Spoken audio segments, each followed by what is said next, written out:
You know, I've always been lucky with casting. You know, the trick in casting is to hire great people and let them do what they do. Don't interfere with them too much. And then when they're great, take credit for it at the end. And I've done this for many years, and it works like a charm. And that was a clip of Woody Allen discussing his directing style. This is Curtis, and this is Movies, the podcast. This is Rob. This is Jordan. This is Brenda. So let's catch up. This is Dan. Well, oh, Dan, sorry. I forgot Dan was there. Good sign. I'm paying attention to my mic.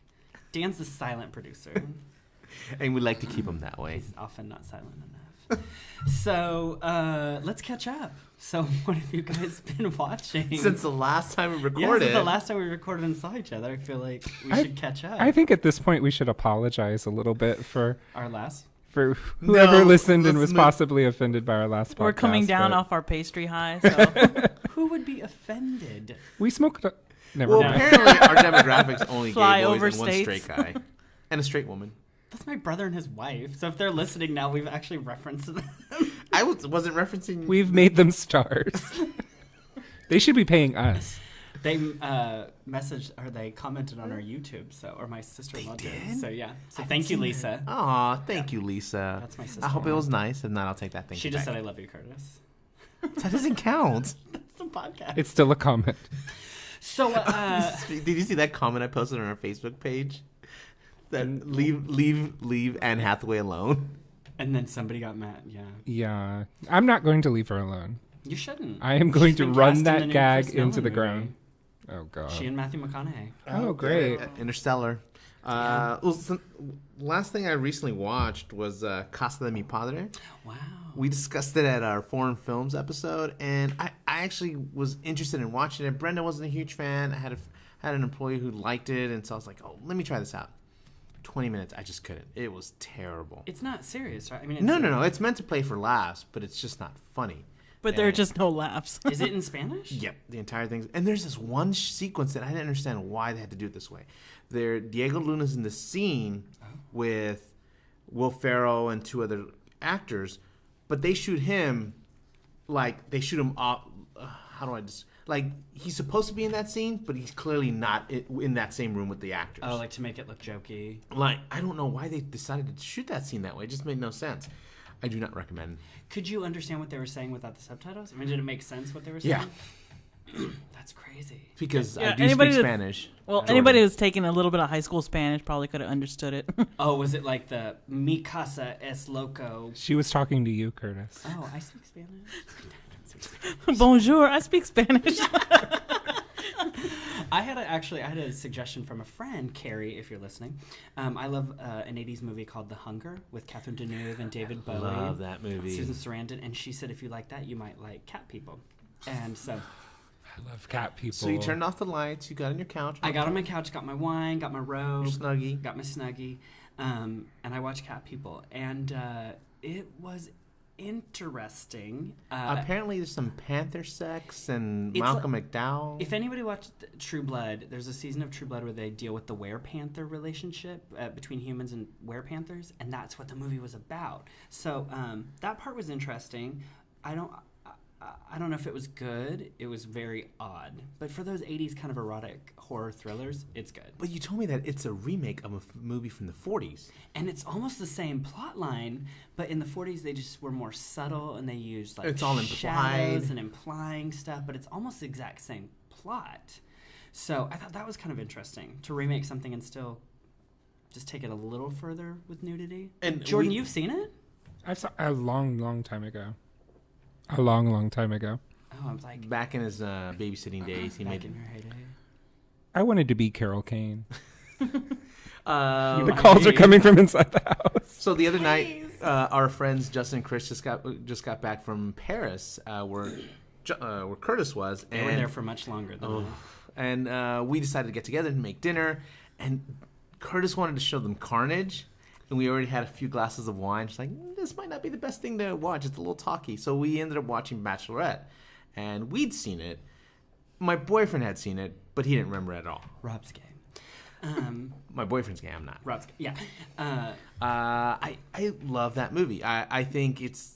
Have you guys seen Bachelorette? Yes, I have.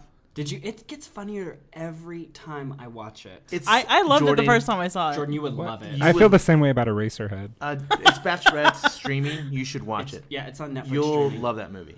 It's I hilarious. nothing about the trailers made me No. want to see it. I No, really wanted trust to me. run away. No, the trailer is totally. It's nothing compared to It the looks film. so is very vile. I mean, dark. Lizzie Kaplan has this scene on an airplane with this guy talking about the different levels of blowjobs, and he's From 1 to 10. 1 to 10, and what each of them constitutes, and it's just you should watch it. And It is funny. Even our friends who, not all of them, but a lot of them get on their phone halfway through the movie. I don't think they really got on their phone. No, they didn't. They really paid attention, and that's saying a lot.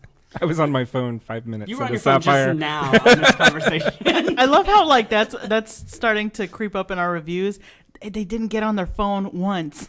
They didn't fidget. Listen, Rob and I talked about this, and in Oklahoma, my friends and I would watch old movies, and we had a rule that you could not have your phone on. You could not check your phone, set it down. We're watching a movie. Like, let's concentrate. And I think we should go back to it. I agree, especially with Jordan in that screening room. Well, come on. We were all on our phones in that movie. We were watching Sapphires, and he was just like... I almost made out with the person sitting next to me. I was so bored. You should have. I know, probably. Anyways, what about you guys? Anything you guys have seen recently? I haven't seen it, but I'm looking. I really want to see Mental, the new PJ Hogan film with Toni Collette. I haven't even watched the trailer. I heard an interview with PJ Hogan about it, and it sounds really amazing. I love Muriel's Wedding, and nothing else that he's done I've really enjoyed, but Muriel's Wedding is one of my favorite movies, and it seems to be harkening back. Muriel's Wedding. I was just looking at his IMDb, and it's not a lot. My Best Friend's Wedding, right? My Best Friend's Wedding is like the most like He mainstream. did My Best Friend's Wedding? Mm-hmm. Yeah, That's why Rachel Griffiths is in it. Oh. Yeah, she's the teeny part as the cousin. Yeah. So, but this movie seems to get back to the roots, that quirkiness that Muriel's Wedding and those Australian movies that were coming out around that same time kind of had. That Priscilla, Queen of the Desert, Muriel's Wedding, It's like a Mary Strictly Poppins, Ballroom. right? It's kind of a twisted Mary Poppins. It's based on The Sound of Music, and That's what it right. is. And her name's Maria. Well, she's not named Maria, but she's based on Maria von Trapp, and it's kind of she becomes the nanny for these girls whose mother has gone off to a loony bin, and the father is real distant, and it's a commentary on our modern society and our obsession with diagnosing each other with mental disorders. And basically that we're all mentally ill. And Jordan relates to this. I've never seen Sound of Music. Jesus Christ. You're not American. Are you a Nazi? I am American. I was born here. No, but he did not see that movie. What? How Everybody. have you not seen How Sound you of made Music? it? Did you watch it in school? It played at your theater. I went to a school that my boyfriend said the same thing. He said, "Didn't you just see it in school?" I was like, "No, but they never played it for us." We watched Stand and Deliver more than Oh. Undoubtedly. What about you, Brenda? What have you seen recently? I didn't pick it, and I wasn't paying for it, and I kind of hate to admit it, but I already told you the other movies I've watched recently in the last podcast. So You mean like a week ago? Yes, it feels like just an hour ago, but yes, a week ago. I ended up having to watch G.I. Joe Retaliation with my dad. Was it good? I'm holding my breath. Tell me how amazing that was. Rob passed out. I was gonna say you're gonna. Yeah, I was gonna say don't hold your breath too long because it was crap. I'm kind of like, one, I didn't see the original. I didn't think it was gonna be good by the trailer. I didn't want to ever see a movie about G.I. Joe. The fact that the date got pushed back like more than once, I wasn't expecting much, and I wasn't disappointed. Because Joseph Gordon-Levitt died in the first one, right? Yes, and he was so amazing in the first one. He actually was pretty good in the first one. It's just so ridiculous. It's like, oh, you're gonna cover my face for most of this movie. I'm just gonna act with my eyes. Fun. But I am looking forward to watching this weekend. It's coming out, Antiviral. It's by Brandon Cronenberg, the son of David Cronenberg. and just the premise that sounds like really interesting. We were just talking about Oblivion opens this weekend. That's all I want to see. Okay. I think that Upstream looks Color opens interesting. this week. Oh, that yeah, I saw the Ross trailer for that Theaters again. game. I Yeah, want to Open see it that. 1 week only, but by the time this airs, it'll be long gone. Rent it. Video on demand. Video on demand. It will be on video on You can demand. do video on demand. Ain't nothing wrong with But that. upstream I color. mean, go to the theater first. upstream color. Be like Brenda. Be a purist. Watch your movies in I theaters. know. I love that though. I love how you guys make me sound like I'm a snob. I didn't say snob, bro. I think we covered in a previous podcast that you're both a snob and a bitch. Yes, I don't remember who said Please that. stop losing it. Although the black eye is healing nicely. that I sustained from Brenda Throwing jumping that over laptop the at you. table. Brenda's a bitch slap. Black eye. Curtis, black eye. It's spiraling again, Dan. What's wrong with us? You know what? You know when helicopters like spin out of control? Oh, is that what I was like? I just like to sit back and watch after a while. Dan thinks that Let it all burn. accident. Well, the topic of our podcast today will segue to is directors. Which, I'm excited about this. yes, which we thought would be an interesting podcast, and since I'm leading the conversation, I'll kind of give a little background on why I really am excited about this conversation. I am a big fan of watching a director's body of work, and really recently, last year, I did it with John Waters. You know, I'm not a big John Waters fan, but I saw a couple of his movies.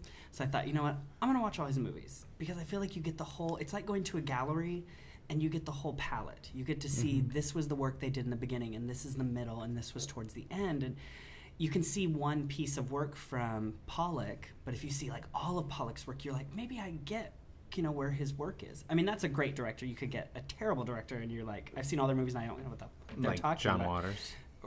Well, but John Waters has... John Waters is an amazing He's artist. an amazing... an artist is a good word for him. Yeah. And so I think that's why I love this conversation, because as we talk about directors, I adore just diving into directors their are very films. subjective, and I think Yep. the way you just described it actually is the best way of describing how if you're going to enjoy someone's body of work, try go back and see. You know, a few podcasts ago we were talking about Kurosawa and how Jordan had watched that, and it's been a long time since I've discovered a director or gone back and said, you know what, I've never seen any of these films. And Kurosawa, using him as an example again, I've never really watched a lot of Kurosawa. So it would be fun that if we go into specific podcasts about directors, you know, that would be a fun challenge for us and our listeners. Oh, yeah. You would even have to watch... 3 is too little, but to watch 5 of a director I think gives a good window into their and to watch the ones that people say are bad. Like with John Waters, there's some that I'd never even heard of, and that I watched and I was like, oh, he is an artist, right? He is he's commentating. It's almost like a performance art that's filmed. I will give you that. I think that's the best way anybody's ever described John Waters to me. And I met him. I love John Humble Waters. brag. He had his art He show. is a hero. He had his art show just right over here, near here, and I went, and he was so funny. I'm not done shitting on him. Oh, okay, sorry. But He would actually like he's that into it, and yeah, would he want to doesn't film care. it But with Jessica Lange. I'm And not a she'd eat fan. it. I'm not a fan of him as a director. I'm very. Serial Mom is the only film of his that I just love. And that's love, the love. most generic. I just don't like, what are his previous films? Polyester and Female Trouble. Female Trouble. I'm just not a fan. Desperate Living. Desperate Living is nutballs. It is no. It's But just see, not my taste, but I But love they're him not my as a taste. person. Yeah. I think he's fascinating. I love anything I read about him. His books are his great. books are. I find him interesting. I just not a fan of his films. But see, that's the great thing about watching directors' work. Remember, that's how you found Invasion of the Body Snatchers. Yeah, 'Cause you Philip Kaufman. You found him in another movie. And with John Waters, I wouldn't even say I enjoyed watching those movies. I didn't enjoy them because they're not enjoyable. they're kind of depressing. But you got to see everything he did. It's like Haneke. You're not enjoying watching a Haneke film, but that's not the point. They're showing you something. A good director really takes you... And for a across the guerrilla board. filmmaker, he is Waters. Yes. He is one of the best. He is. He would come on this show. Like, I would have no doubt he's that kind of director if we asked If him. you pay his $5,000 per appearance I fee. bet he would we could just call him. He just seems like one of those people that would just do it. I don't feel like, anyways, but. So I mean, that's you why- guys are bringing up his early work, but I think Hairspray was the first film he started kind of maybe His first softening mainstream. Yeah. a little bit more mainstream. It's the first film of his I saw, and I ended up loving it. I do love musicals, but I feel like the Hairspray musical doesn't do for me what the original Hairspray did for me. Thank you. Right. I completely disagree, but I disagree because I feel the Hairspray the musical was its own type of. It is its own thing. It's its own thing. You know, it was an homage and homage, or what am I trying Homage. to say? Homage to Hummus. John Waters' film. And you know, when John Waters, I'm sure the money helped, signs off and says, you know what, I like what you're doing with this. Go ahead, make Yeah. some money. He probably made more money off the Hairspray musical than he made his whole career. Yeah. Good for him. But so my main question for you guys is, besides, I mean, I'm assuming since we all watch movies, we know of a director that we really love. But for you guys, and Brenda, you can start. What is a director that you're like, I love their movies. I always want to see it. I don't even need to know what it's about. I love this director. Well, I'm going to skip a certain Spanish director that I've mentioned in past. I know, I skipped him too. I skipped him just because I've mentioned him. I don't want to beat a dead horse. Voldemort, like, Inarritu? he who shall not be named. Oh, let's talk about One Trick Ponies. Inaruto. But for me, I was thinking of some directors that are, for lack of a better term, fun. I always enjoy. I don't think it's too mainstream or anything like that. I genuinely enjoy most of their films, maybe some more than others. But somebody like Tim Burton, like I love his stuff. Like I mean, there might be some 10 years misses. ago. We're not talking about Brian De Palma. We're talking about Tim Burton. Oh, she's on fire. This girl is on fire. I think it's proximity to Jordan. He's just giving it to her. You just give that vibe off. So Tim Burton.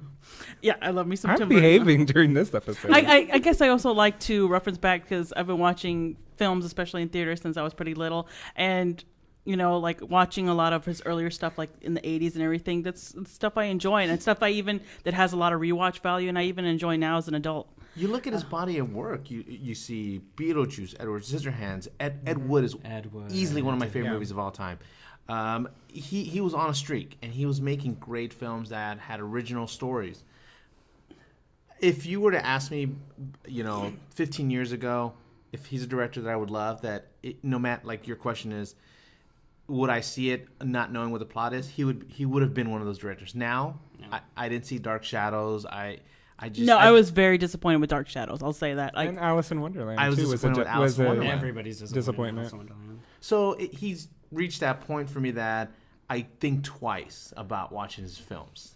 I kind of feel like that about my pick because one of my favorite directors is Oliver Stone, and he's when you look at his body of work, the zenith of his body of work was the 80s, early 90s, JFK, Wall Street. Those are two of my favorite movies.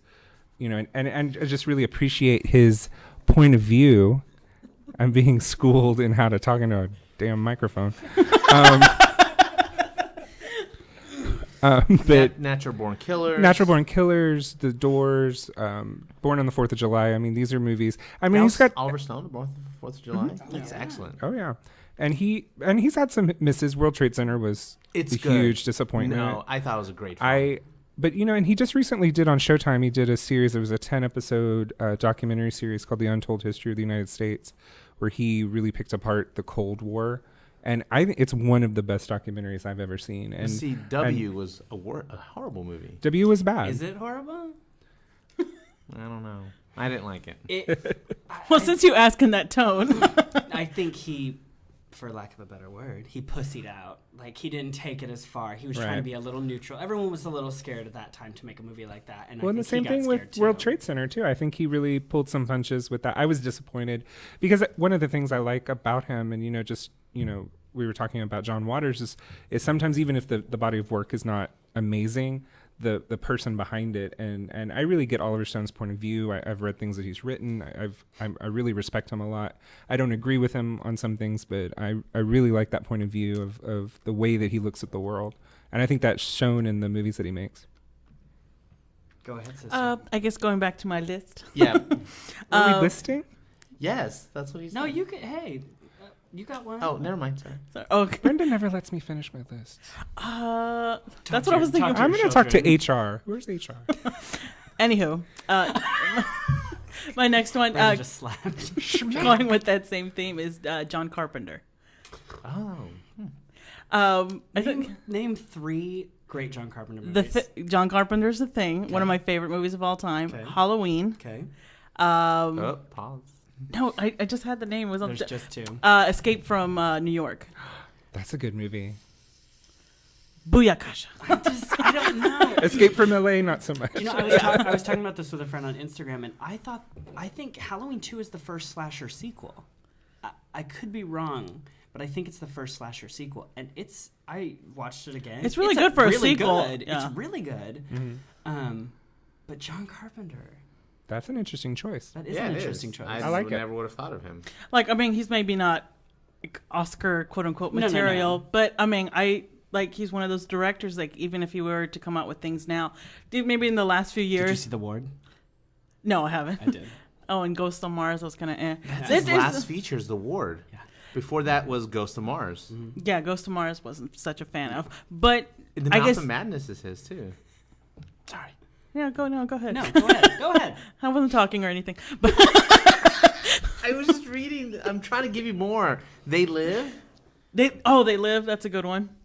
He's still somebody like Tim Burton. Maybe you would kind of think twice about, but if he were to release something right now, I'd totally go watch it. Big Oh Trouble. yeah, there's definitely Big Trouble in Little China. I know. Oh, that's a great one. And Starman. Christine. What about you, Robert? What about me? Who's a director that you? That I will go out of my way to watch? Yeah. M. Night Shyamalan. Oh, I love that man. No, I don't. For me, it's Alfonso Cuarón, the Spanish director or the Mexican director. Sorry. Correct. That did Little Princess, Harry Potter, Prisoner of Azkaban, Great Expectations, Y tu mamá también, and this last film was Children of Men. This is what he did to me. He was a director that when he came on board after Christopher Columbus directed the first 2 Harry Potter films, and I was just like, why would this director jump onto this franchise? I hadn't read the books or anything. So when I started researching, I went back and watched his films. It was just, to me, it was fascinating that he was engaged enough in this series to go on and make the 3rd film, and it became one of the fan favorite films. And now anything that he's done, I want to see. And he has a movie coming out this year called Gravity with Sandra Bullock and George Clooney.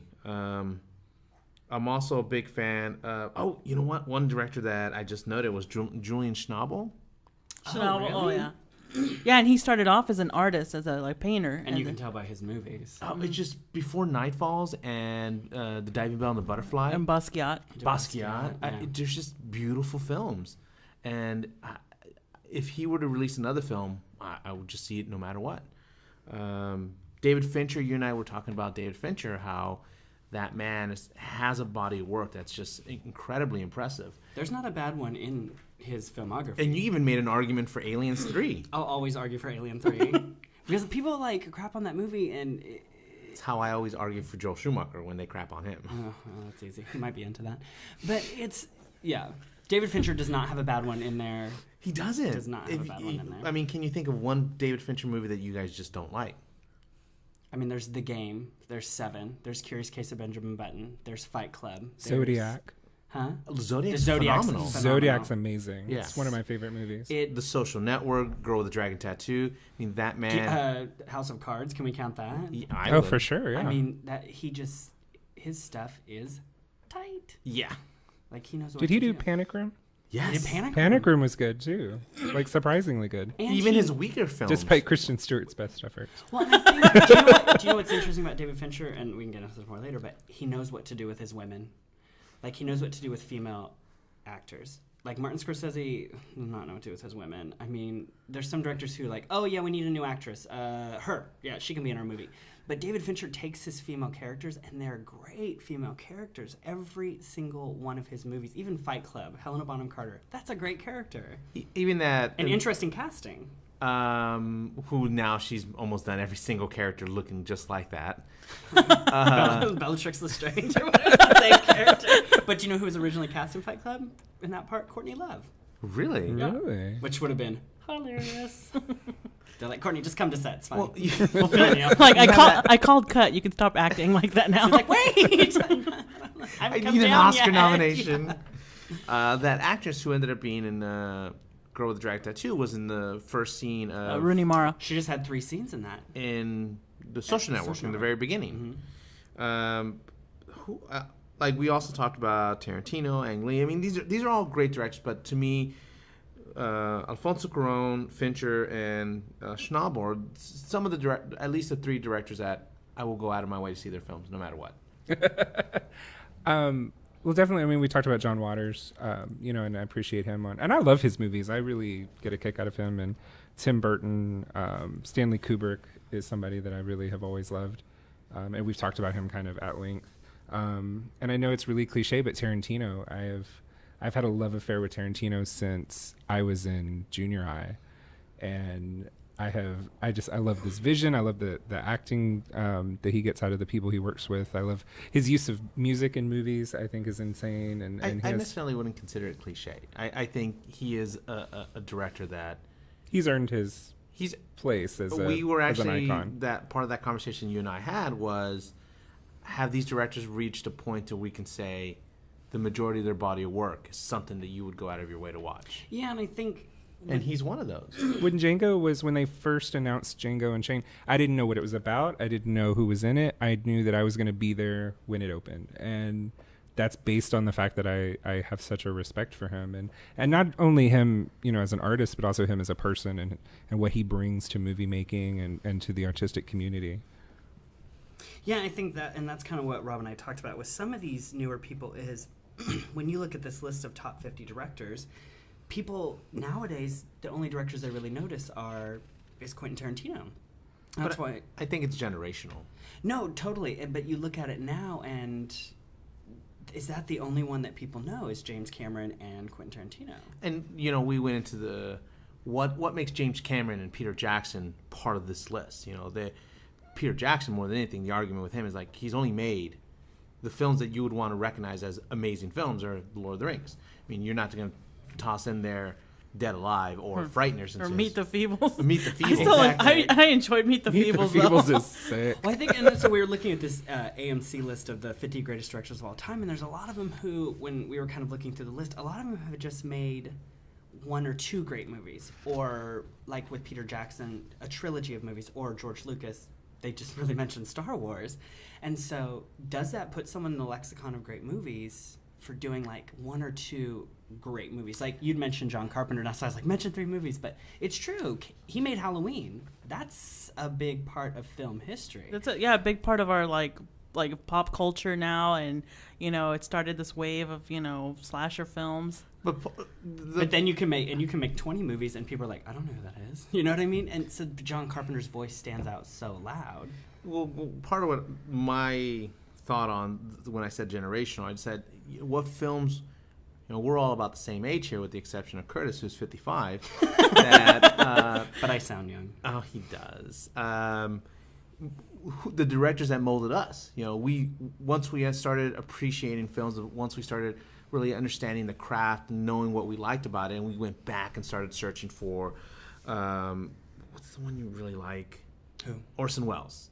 Yeah. I mean, you obviously as a kid you weren't really introduced to that, but maybe you were. Your mom took you to see English. Your grandma took you to see English Patient. But some of the filmmakers that molded you guys growing up, and Brenda, you're clearly been molded in the sense of horror, and you love that. Or cult classics, I want to say. Which yeah. So I think it's generational. I listed down Wes Anderson as a director that I like, but I don't love, and I feel like he's gotten to the point where he's a one-trick pony, in my opinion. I think, he peaked with Tenenbaums. I think you can put that film up against so many others, it holds its own. But then you look at Darjeeling, you look at, most recently, Moonrise Kingdom. I think it's all the same. It's all cut from the same thread, and I don't want to see that from a director. I want to see a director that challenges themselves more outside of that. And, but you look at kids younger than us, they grew up on films like that, and it's just that's their generation. One thing we were discussing earlier is like the lack of. Well, actually, there's no female directors on this list. Yeah, we did. I'm glad you brought that up. And bringing and thinking of some of my favorite female directors, it seems like they've made like one or two films that were great, and it was like a start of a great career. But I don't know if because of opportunity or what, they just didn't have a long or lasting career as some of their male counterparts. Like I think the two that are most probably popular right now.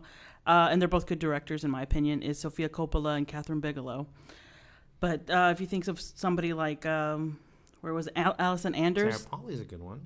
Sarah Polly's a good one. Alison Anders fell off. Yeah, I'm like, where is she? And I think she made great films. I really like Mi Vida Loca. I'm not Mexican. No, Mi Vida Loca is good, though. And so is Gas Food Lodging, I believe. And then she did Grace of My Heart, which is kind of when it went down. Yeah. And then they do TV, though. Lisa Cholodenko's a really good one, too, who did The Kids Are All Right.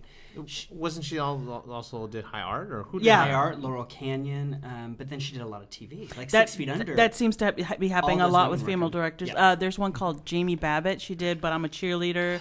She And did then The Quiet. And now she's doing a lot of TV.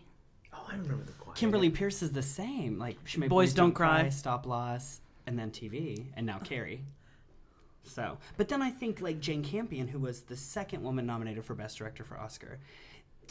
I love her. She really did make one great film, and then that was it. Is that Portrait of a Lady? I love The Portrait The of a Lady, Piano. but I wouldn't call it a great movie. But The Piano, I'd call it a great movie. Well, you were going to say something, Dan? I just a female director that I know of is Lexi Alexander, who shot Green Street Hooligans. Oh, okay. Anybody check that out? Yeah, With Elijah Wood? I've seen it. And then went directly into Punisher Warzone. But Oh, see, I feel really? like- Yeah. That's funny because I have not seen it, but even though I believe it was maybe what's going on? It sounds like some people outside are making some noise. Oh, I'm sorry. It's okay. No, it's not you. It's Protesters. I believe it heard was. what you said, Jordan. Run. No, I don't know. You freaked me out. Your faces. Sorry. But from what I hear, I think it was straight to DVD. But I hear a lot of people prefer Punisher Warzone to the one that came out in theaters with Thomas Jane. That I mean, as I break son things of up, it's a comic Get him outta nerd here. who loves Garth Ennis. I mean, that really stuck to the book as the outrageous Punisher who's just balls to the wall. I'm going to destroy all crime. But does it work better than the first? Not that I want to go back to comic book movies, but does it work better than the first one? Thomas Jane was really devoted to that role. I mean, he's still doing YouTube clips of Punisher. audition footage for Punisher. He really He's pulling a Sean no, Young. he just released one with Ron Perlman. So I mean, he really liked the role, and he's really devoted to it. So I mean, it depends on what flavor you like. Really, I mean, do we like the Dolph Lundgren instead? Oh, that's right. I forgot he made Well, that I one. think that's interesting too because not many women they make such personal films, and I don't mean to generalize. They make very personal films, and that's kind of what I love about Catherine Bigelow is they are personal, but they're big, and they're not big budget, but she makes big action movies, and I feel like sometimes maybe that's why she's the most successful in terms of money and winning the Oscar. Is because she got in that way, but she's good at it. I mean, even Strange Days, which is not that popular, it's good. It's a great film. It's a dated movie. It's very but dated. It is an interesting film. Like I was telling you that I recently rewatched it, and it just does not hold the test of time whatsoever. But it is an interesting film. Near Dark, I think, holds the test of time. I really enjoyed. I need to watch Near Dark. Okay, yeah, you do. Is there any? Well, since we're kind of I think if any current female directors that I have my eye on right now, and I need to watch her latest, but anything she would put out, I definitely watch is Lynn Ramsey. Yeah, that's a good one. But wait, is she the one that dropped out of Yep. Jane Got a Gun? Yeah. We need to talk about Kevin. We've seen that. We've all seen that. Yeah. Yeah, I've seen Ratcatcher and Morven Caller, but I need to see. We need to talk about Kevin. God, she did Ratcatcher.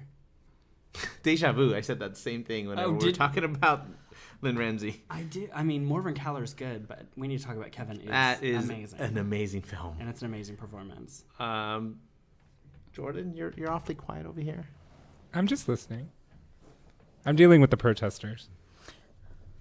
Do we have, what are some of least favorite directors? Maybe directors that you're like, I can't believe I watched their movies. I can't believe Since they're we're still talking making about movies. female director Sofia Coppola, I have never seen anything of hers that I've enjoyed. I've actually, I don't know what the opposite of enjoy it, like negative joy would be like the Disenjoy. name of my college band. Disengage. It was. I think she's overrated. I think I've hated everything that she's ever done. Everything? Everything. Yeah.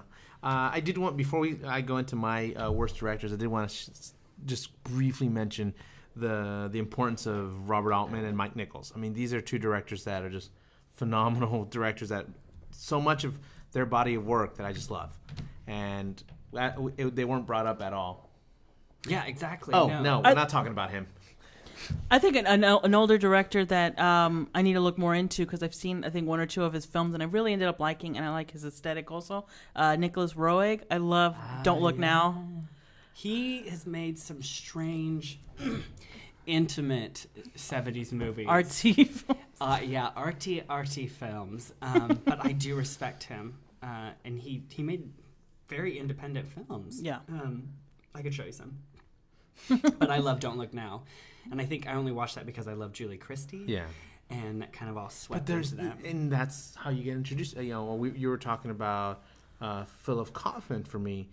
It's because I watched Quills, and I watched Quills because Kate Winslet's in it, and I wanted to go back and see more of this director. So if it just takes an actor, it gets you there to that filmmaker. Yeah, true.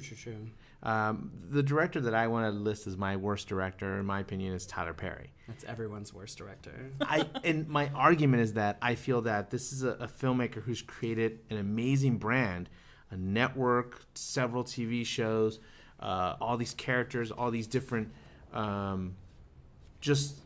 He's created an empire, and he has a captive audience. But each of his films are just dumbed down, and they're It kind of speaks to the lowest common denominator. And I feel that that's such a disappointment that if you have this audience that's willing to turn out the $30-40 million your movies open every time, tell something stronger, tell something better, and I think you can. And I think that He tried. I think the tries. groundwork is there. Yeah. From the films that I've seen of his that aren't outside of the Medea films, the blueprint of a good film is there. The stories are there. The I guess not the stories that he's trying to tell, but Not in this last one, in Temptation. But you know what I think is funny, and we were just talking about that with John Carpenter. You can make one film and people remember you forever. Tyler Perry's going to make 50 of these movies, and what will we actually remember seeing? Yeah, that's true. Medea. Yeah. And that's not even a movie, that's just a character, yeah. So I think that's kind of an interesting thing is, where will he be? I mean, he'll be rich. no, he will. And I have respect for him as a businessman, and I think he knows what he's doing, and he knows how to capitalize on that. But as far as a good storyteller, he's a terrible writer and a terrible director. Like his films, the way I don't think you would call them art. You would dare to call them art. No, I wouldn't even Aren't they come kind close. of their own trash art? I mean, Well, it's kind of like comparing Justin Bieber to Paul Simon, and just you've got one end of the industry, which is bottom line driven. We're going to make as many movies as we can. We're going to make them for as cheap as possible. We're going to do it at a 5th grade reading level. We're going to just churn them out, and make millions. I disagree. Tyler Perry, he has so much control over his empire, his characters, his all everything he does. He can be selective of what he releases. He can be and selective. he chooses not to. And he's he not. doesn't. He chooses not to. It's because of whatever reason he's putting them out. He's not a Universal or Warner Brothers that is churning them out, making a profit. But at the same time, I want to say he is. But he has control over all of his films, of what gets released and what content goes on there. That's So almost worse. Exactly. Yeah, I yeah. think it's worse that if you have that kind of power over a studio, because he has a network and he has a production company, but he still needs Lionsgate Films to release his films. They will release whatever he puts out. Because they'll make him some money. They'll make him some money. But I think that's why we should respect, and Lee Daniels is probably my least favorite director, even though Precious is a good story. I think he's a terrible director. But he at least is doing something interesting. Mm-hmm. He's at least doing something that is thought-provoking and interesting and different and strange. And, I always talk about Nicole Kidman and the Paperboy. So he's getting people to do something different. I'll always remember you'll always remember seeing Precious run down the street with a bucket of chicken. I mean, it's just not, that's memorable. Do you know what I mean? And so he's not a good director. I mean, he's probably a great producer. He produced Monsters Ball. yeah. But that's why we gotta have respect for those directors who do something different, like they do in France. I think for me, I'm sorry. No, I just wanted Jordan to know that I understand what he was trying to go with that example and the Justin Bieber and Paul Simon. Paul Simon. There's an audience for both. I think you're saying within context. Yeah, within context. Yeah. My argument with why I feel he's a terrible director is because you have this much control. You would hope that you'd want to produce something better, but he doesn't. My choice would have to be. It looks like he might be redeeming himself with his latest release, Pain and Gain, but I'd have to pick Michael Bay. We've been in this debate Michael before. Bay. I'm on the Curtis boat on this one. No, I drank the Kool-Aid on Michael Bay. But do you tell us why you don't like him at all? The same way, like, Because kind of it's what so you're valid to not like him. It is.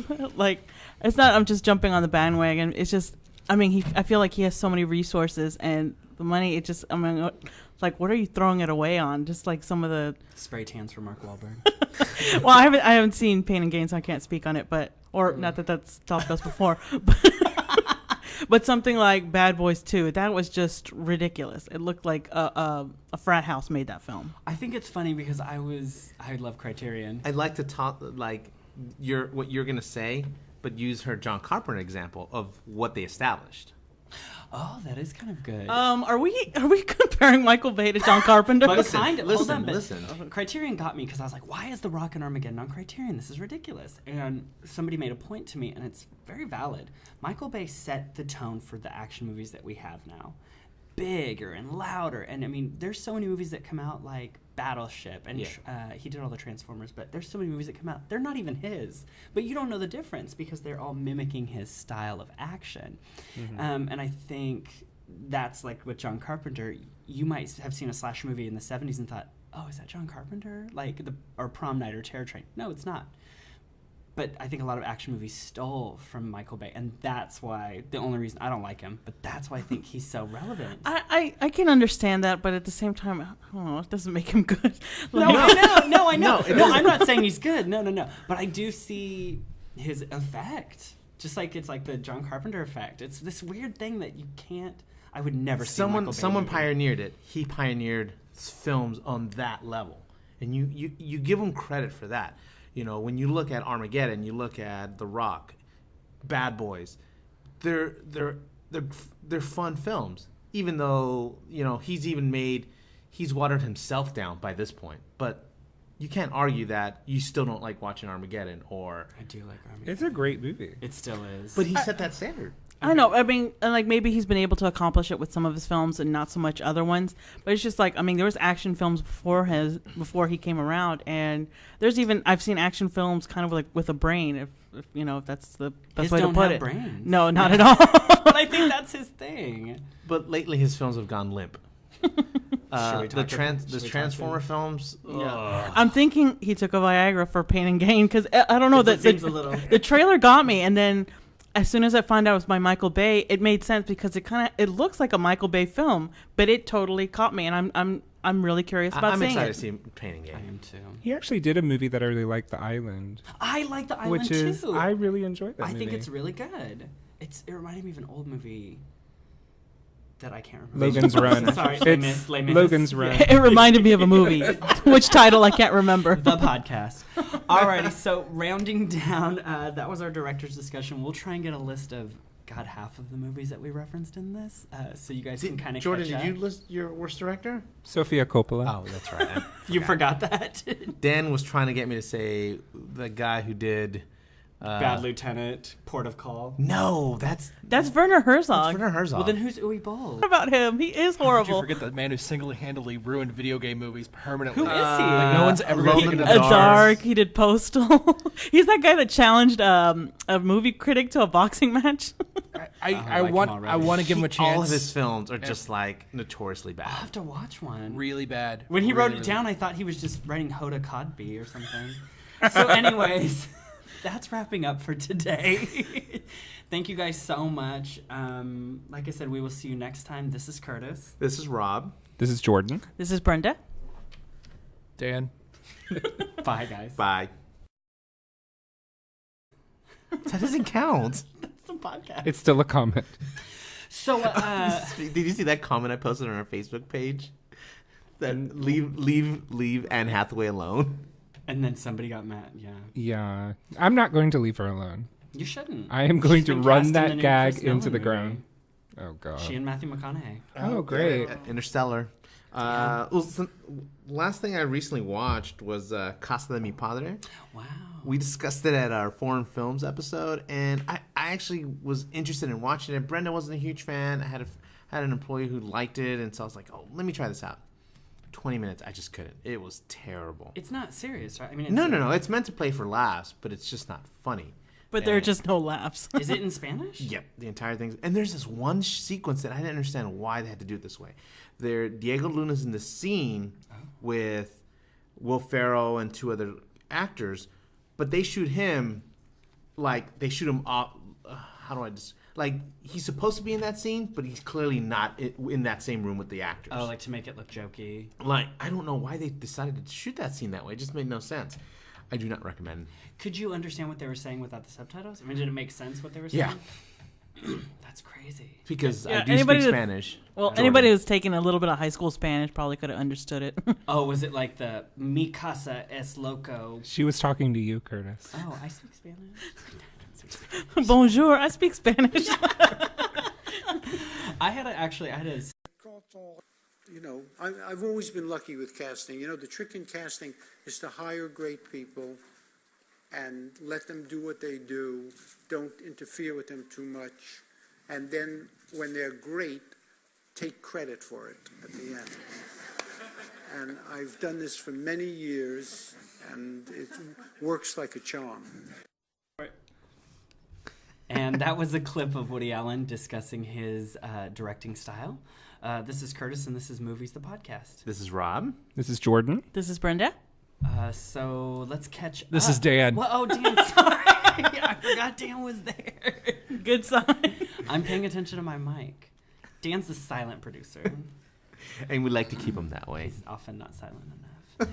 So let's catch up. So what have you guys been watching? Since the last time we yeah, recorded. since the last time we recorded and saw each other, I feel like we should catch up. I think at this point we should apologize a little bit for Our last? whoever No, listened and let's was move- possibly offended by our last podcast. We're coming down but off our pastry high, so Who would be offended? We smoked.